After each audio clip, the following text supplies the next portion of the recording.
పవన్ కళ్యాణ్ గారు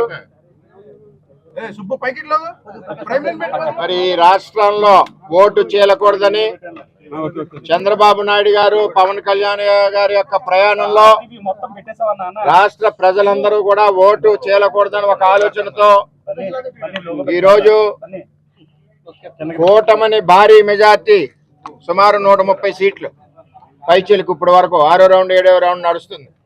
ముందుకు పరిగెట్టుకుంటా పోతా ఉంది కూటమి. జగన్మోహన్ రెడ్డి లండన్ నుంచి ఎందుకు వచ్చానా అని చెప్పి ఆయన ఆలోచించుకుంటా ఉన్నాడు. నేను ఒకటే తెలియజేస్తున్నా, పిఠాపురం నియోజకవర్గ ఎమ్మెల్యే అభ్యర్థి పవన్ కళ్యాణ్ గారిని, జనసేన పార్టీ అధ్యక్షుడిని భారీ మెజార్టీ అంటే 5 రౌండ్లు అయినాయి. 6వ రౌండ్ ఇప్పుడు సర్టిఫై చేస్తున్నారు. 24,930 ఓట్లు మెజార్టీ.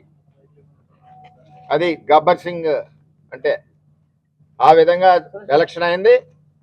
ఇది 70-80కు పోయిన ఆశ్చర్యపోక్కర్లేదు. ఎక్కడ పోద్దో తెలియట్లేదు.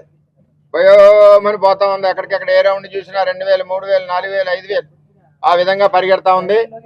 ఇంకా సొంత గ్రామాలు ఉన్నాయి, ఇంకా ఎక్కువ మెజార్టీ వస్తుంది.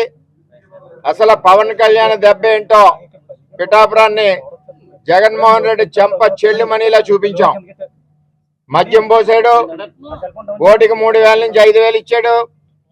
మరి వచ్చి ఇక్కడ అభ్యర్థి చేత గ్లిజరిన్ పెట్టి ఏడిపించి చుట్టూ తిప్పాడు. ఈయన నవ్వుకుంటా ఎన్ని కుయ్యెక్తులు వేసినా, ఎన్ని కుట్రలు చేసినా కూటమి అభ్యర్థి పవన్ కళ్యాణ్ గారిని ఈరోజు భారీ మెజార్టీతో మేము పిఠాపురంలో Telugu Desam party, Janasena party, BJP party మరి గెలిపించి ఇవాళ అత్తారింటికి పంపిస్తున్నాం.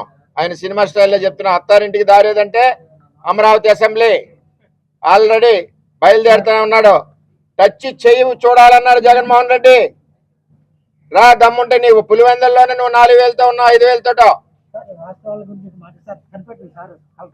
అంచేత ఎట్టి పరిస్థితుల్లోనూ కూడా మరి జనసేన పార్టీ అధ్యక్షులు పవన్ కళ్యాణ్ గారు పిఠాపురంలో 70-80 వేలు పైచీలకు 1,00,000 వరకు మెజార్టీతో వస్తారని, మరి ఈ రోజు ఏదైతే కూటమి ఉందో అధికారంలో ఉంటుందని, సుమారు 160-170 సీట్లు వస్తాయని, జగన్మోహన్ రెడ్డికి తెలుగుదేశం కండ వేయడానికి సిద్ధంగా ఉన్నాం, పార్టీలోకి వస్తాయని చెప్పి తెలియజేస్తాం.